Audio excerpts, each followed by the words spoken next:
July 3rd, 1971, Jim Morrison, the face of The Doors, the poet of rebellion, the Lizard King himself, was found dead in a Paris apartment bathtub. Age 27. The official cause, heart failure. The official procedure, no autopsy. It's one of rock's most enduring mysteries. Did Jim Morrison die quietly of natural causes? Did he accidentally overdose on heroin? Or did he die somewhere else, only to be carried home in the dead of night? This is the story of Jim Morrison's final 48 hours, and why half a century later, his death is still a riddle no one can solve. In March of 1971, Jim Morrison left Los Angeles for Paris. The Doors had just released L.A. Woman, and though the record was a success, Morrison was unraveling. He was facing trial in Florida for indecent exposure after a chaotic 1969 Miami concert. He was tired of the courtroom, the paparazzi, and the rock god mask that had become a prison. Pamela Corson, his longtime partner, convinced him Paris would be a retreat, the city of poets, cafes, and anonymity. A place where he could just be Jim, not The Doors' Jim Morrison. Paris in 1971 was alive with music, art, and drugs. The left bank cafes were buzzing with students and radicals, and in that swirl, Morrison was just another bearded expatriate scribbling in a notebook. But friends noticed something else. He was heavier, often out of breath. His drinking, beer by the case, whiskey by the bottle, was catching up. He coughed constantly. Some said he might have had asthma, ulcers, maybe even undiagnosed heart trouble. Pamela later said Jim was happier in Paris, but his health suggested otherwise. On July 2nd, 1971, Jim Morrison spent most of the day in their apartment at 17 Rue Beautreillis. Witnesses recall seeing him in cafes earlier that week, but on this day, he stayed close to home. He wrote in his notebooks poems about death, America, the desert, visions of escape. Fragments later discovered in his belongings paint a picture of a man both restless and resigned. That evening, friends Alain Ronay and Agnes Varda visited and found Jim in good spirits. They even made plans to go to the cinema the following night. But according to Pamela's account later that night, he and Pamela watched films, including a Western called Pursued. At some point, Jim began coughing violently. Pamela later told authorities he vomited blood. Was this just the toll of years of drinking, or something far more dangerous? Her story is the only account of this medical crisis. Pamela claimed he eventually calmed down, said he felt better, and ran a hot bath. Within hours, he would be dead. The official story is deceptively simple. According to Stephen Davis and Jim Morrison, life, death, legend. Morrison spent most of July 1st in bed at his apartment on Rue Beautreillis, waking late, depressed, and irritable. He tried to write in an old notebook, but nothing came. Even small tasks seemed difficult. That afternoon, he managed to send a telex to his editor at Simon & Schuster, Jonathan Dolger, about the upcoming paperback reprint of The Lords and the New Creatures. Morrison wanted the old dust jacket photo replaced with a softer portrait by Edmund Teskey, a sign, Davis writes, that Jim was tired of his lupine, predatory image and wanted to be seen differently. That evening, he and Pamela went downstairs to eat at Vin des Pyrénées, the neighborhood bistro they often visited. Two German students at a nearby table recognized Morrison and whispered excitedly. Jim grew uncomfortable, wanting to move, but Pamela dismissed his worries. Their disagreement escalated into a public argument. Morrison stormed out, and Pamela shouted after him, throwing bills on the table before following him home. The students lingered outside the building, curious. They had seen Morrison perform in Frankfurt in 1968 and were stunned to find him here. Just before midnight, they saw him reappear and walk toward another bistro, Le Mazet, on Rue Saint-André-des-Arts. There, he sat on the terrace in the warm night, ordered red wine and a croque monsieur, and tried to enjoy himself. A young American fan recognized him, and a waiter took their photo together. But Davis notes that even this brief outing revealed something troubling. Morrison was shaky and appeared fragile.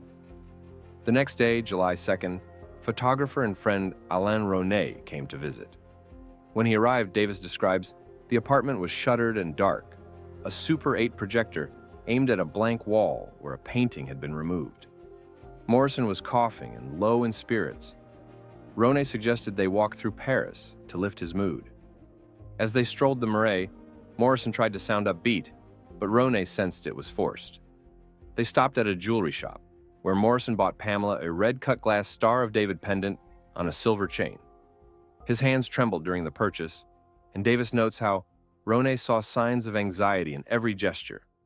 Outside, Morrison collapsed onto a bench, seized by violent spasms in his chest. His breathing was shallow, saliva spilled from his mouth, and his color changed. Ronay wanted to call a taxi to the hospital, but Morrison refused. After a few minutes, the episode passed. At Ma Bourgogne, a restaurant in Place des Vosges, Morrison ordered steak and fries. 2 glasses of wine seemed to steady him. He chatted about rare films, Fritz Lang reels he wanted to track down, and for a short time seemed better. But when they left, another attack hit him. Davis writes that Morrison doubled over with hiccup-like spasms, saliva running, his face pale. Ronay was alarmed. Morrison was clearly frightened too.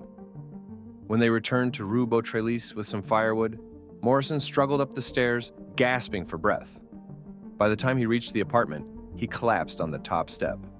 "Don't go away," he begged Ronay, when his friend said he had to leave for another engagement. A coughing fit shook his chest again.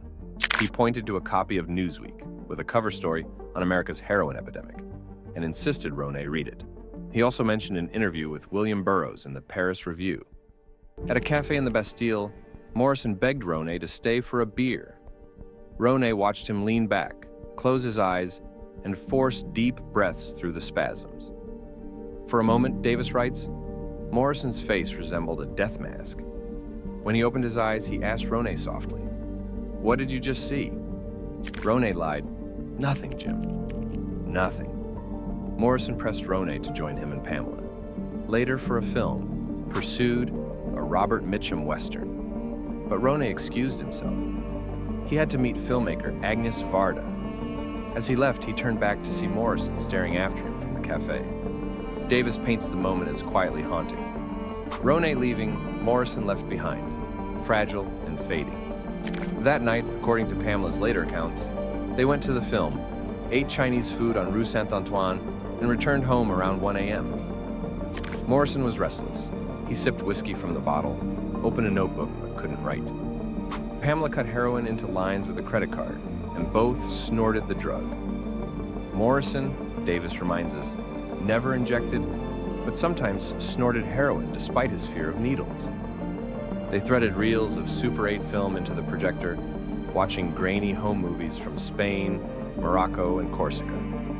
They sang along to Doors records, even The End, as the hours slipped by. Between reels, Pamela said, they took more lines. Neighbors later claimed they heard shouting in the hall. One upstairs tenant told friends she had been awakened by a disturbance. Another recalled Morrison stumbling into the corridor, raging, before someone dragged him back inside and slammed the door. By dawn, Morrison was gone. Pamela found him in the bathtub. Later, she described him as peaceful. His head tilted slightly, a faint smile on his lips. He had such a serene expression, she recalled, if it hadn't been for all that blood. In a panic, she slapped him, screamed his name, and even climbed halfway into the tub trying to revive him. Count Jean de Breteuil, the Parisian aristocrat and drug supplier, appeared in some accounts.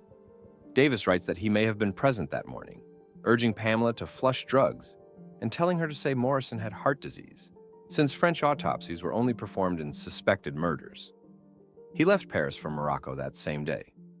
Pamela was left alone with Morrison's body. The doctor who signed the death certificate listed the cause as cardiac arrest.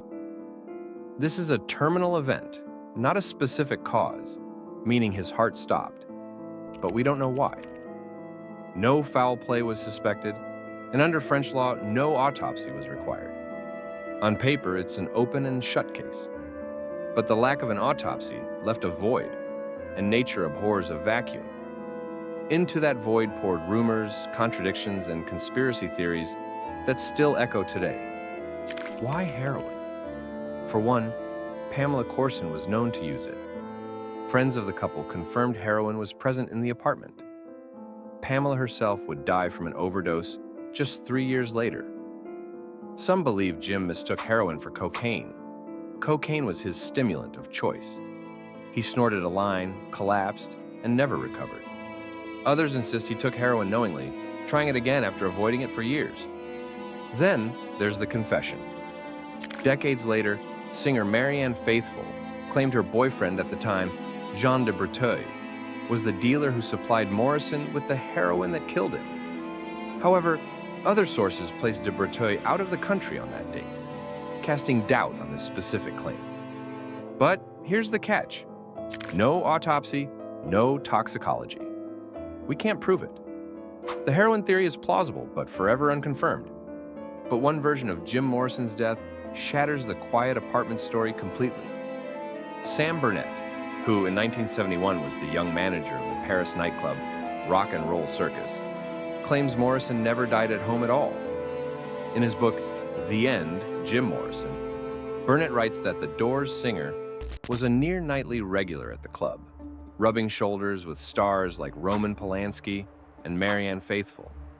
According to Burnett, in the early hours of July 3rd, Morrison arrived at the club around 1 a.m., accompanied by 2 men he believed were drug dealers.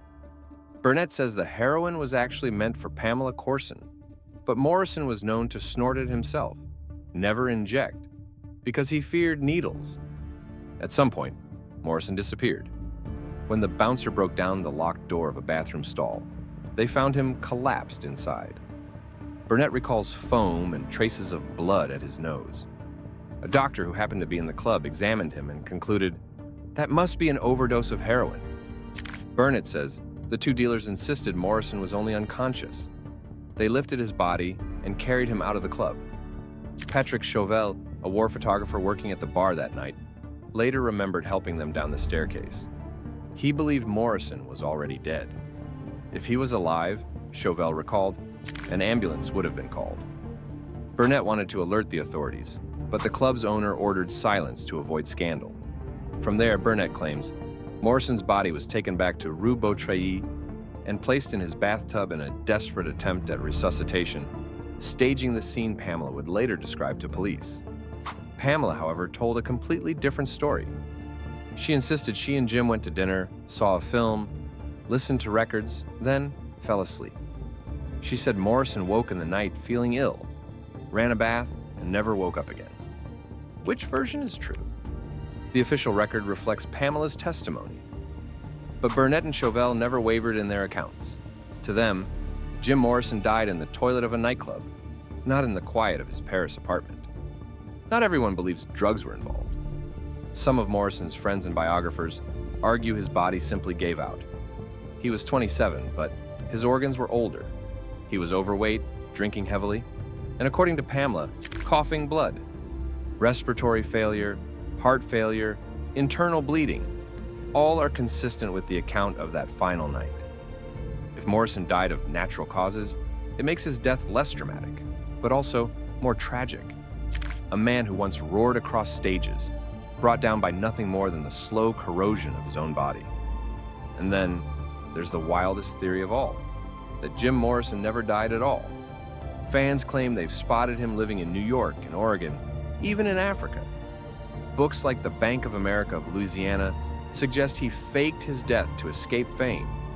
Even Ray Manzarek wrote a book with the story being about Jim faking his death and living in the Seychelles Islands. There's no hard evidence, just wishful thinking, blurry photos, and the allure of the rock and roll escape fantasy. But it speaks to something deeper. Morrison lived as myth, so why shouldn't his death be one too? Morrison was buried quietly at Père Lachaise Cemetery on July 7th. Fewer than a dozen people attended. No media. No spectacle. But within days, whispers spread. Fans demanded answers. Why no autopsy? Why such secrecy? The Doors continued briefly without him, but they were never the same. Pamela Corson, the only witness to his final hours, died of an overdose in 1974, aged 27. Jim Morrison became the most mysterious member of the 27 Club, unlike Hendrix, Joplin, or Cobain. The exact circumstances of his death remain unknowable. So, what really happened in Jim Morrison's final 48 hours? Did he mistake heroin for cocaine? Did he collapse in a club bathroom, his body carried home in secret? Or did his body simply surrender to years of punishment? The truth may never be known. What we're left with is a legend, a poet who lived like fire and died in silence. On his gravestone, one phrase in Greek, kataton daimona eitoi, commonly translated as true to his own spirit. Perhaps that's the only answer Jim Morrison ever wanted us to have.